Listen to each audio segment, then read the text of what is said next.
The great hive of Varr'Kesh trembled as the queen's roar echoed through the bioluminescent halls.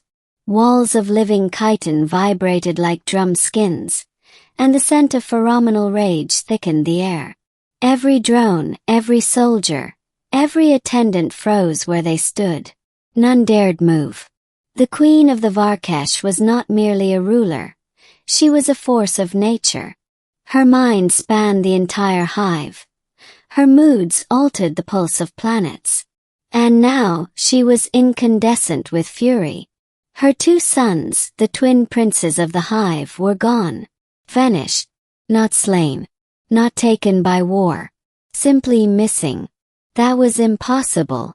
No one vanished from a hive mind species, not without tearing a hole in her consciousness. And yet there it was. Two empty places in her mental chorus.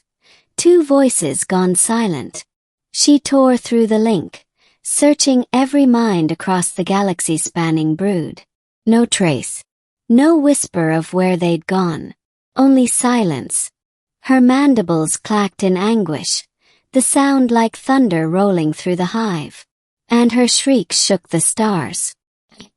The human who slept, on a distant, forgotten moon, a place where the soil shimmered silver under a dying sun. A man named Drayke stirred awake. He wasn't a soldier anymore. Not since the Battle of Karen 9, when humanity's orbital fleets had clashed with half a dozen alien armadas and left nothing but debris. He'd walked away from that life, his nerves scarred by war, his body marked by old burns. All he wanted now was quiet. He'd bought a small outpost dome on the moon of Varr'Kesh, near the trade lanes, where even the ships passed like ghosts in the night. But on this particular morning, as the pale dawn filtered through the dome's glass, something felt wrong. His arms were heavy, warm. He blinked, groggy, and looked down. Two small figures, silver-skinned, with luminous eyes and soft carapace plates, were curled up against his chest, sleeping. For a second, his mind refused to process what he saw. Alien children. Not human. He'd seen their kind before, Varr'Kesh hatchlings, during the war. But these two were not prisoners. Not captives. They looked peaceful. They breathed in slow unison, tiny claws resting lightly against his shirt. "What the hell?" he muttered.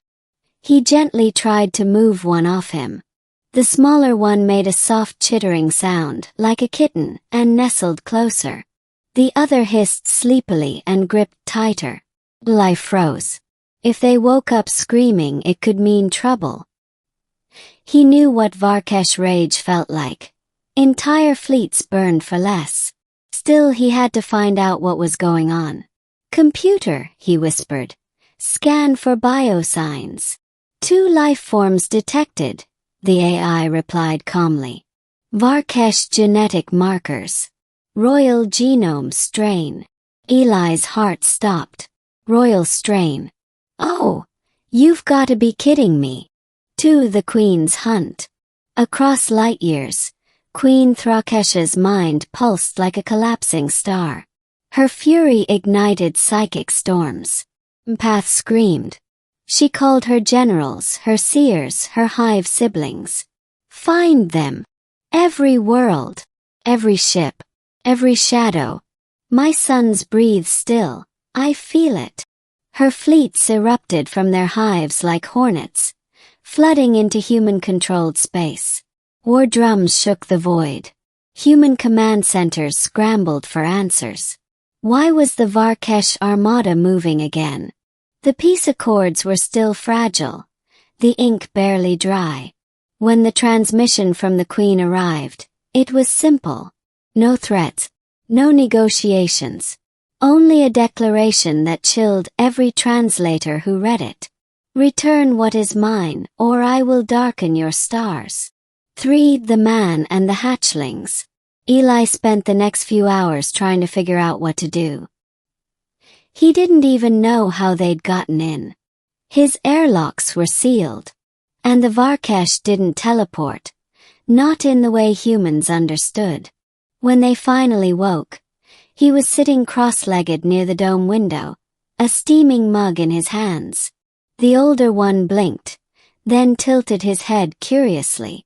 "You, human," it said in broken galactic. "Yeah," Eli replied. "You could say that. Name's Eli." The younger one yawned, mandibles twitching sleepily. "Warm," it murmured. Eli couldn't help but smile.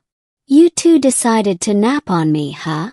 The older one frowned, confused. "Nap. Sleep," he explained. "Rest." The hatchling tilted its head again. "You felt safe. Hive safe." That made Eli pause. He'd fought their kind before. He knew how their hive minds worked, how each drone felt the emotional pulse of the queen. So how had he felt safe to them? Something in the back of his mind whispered, "Because you weren't afraid of them." He sighed. "Look, little ones. Your mother's probably tearing the galaxy apart right now looking for you." Both hatchlings looked down. The smaller one clicked nervously. Eli crouched to their level. "Hey, it's okay. We'll figure this out." He didn't know why, but he felt protective of them, fiercely so. Maybe it was the way they looked at him, like soldiers who'd seen too much too young. Or maybe it was because, for once, someone else needed him. For the search tightens. By the fourth day, Varr'Kesh ships had entered human sectors. Entire colonies were evacuated. The Queen's psychic call rolled through the void like thunder. "Where are my sons?" Fleet Admiral Renner of the Terran Alliance held a council meeting. "This isn't war," she said grimly. "This is a mother looking for her children. But if we don't find them, she'll burn everything," Renner finished. "Yes, I know. They needed time. They needed a miracle." And on a tiny moon outpost, a man named Eli Drayke was feeding two alien princes dehydrated fruit paste, trying to keep them from dismantling his oxygen recycler. The connection started subtly.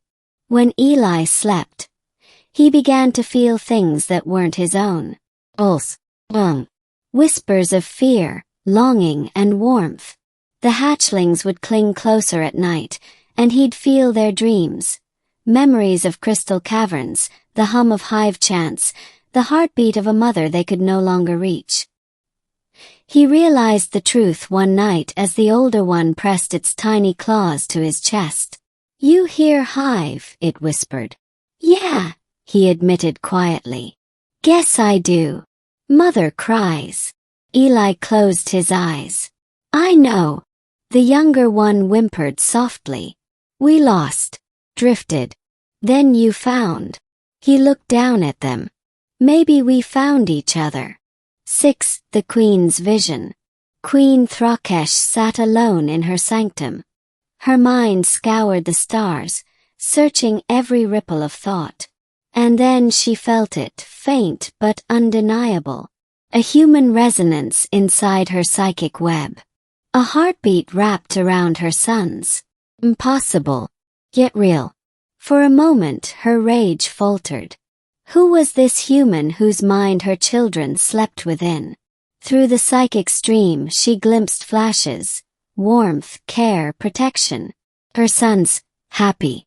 If something ancient stirred within her, something she had not felt in centuries. Gratitude. 7. The Reckoning.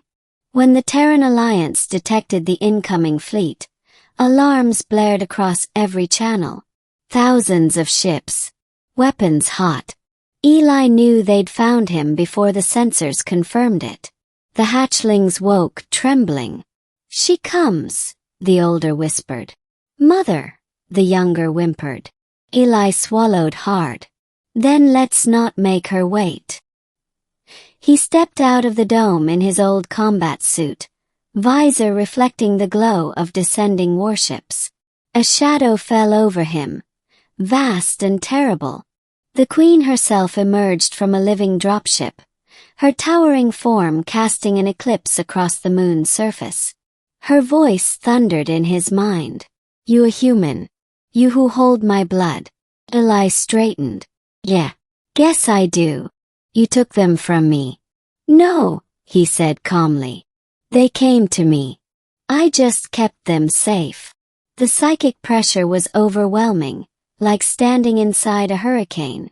But he didn't back down. "You are flesh. Alone. You cannot hold the hive." He smiled faintly. "Maybe not. But they trusted me. That's gotta count for something." For the first time in her long, violent reign, the queen hesitated. She could feel it through the link, her son's affection for him. Their peace.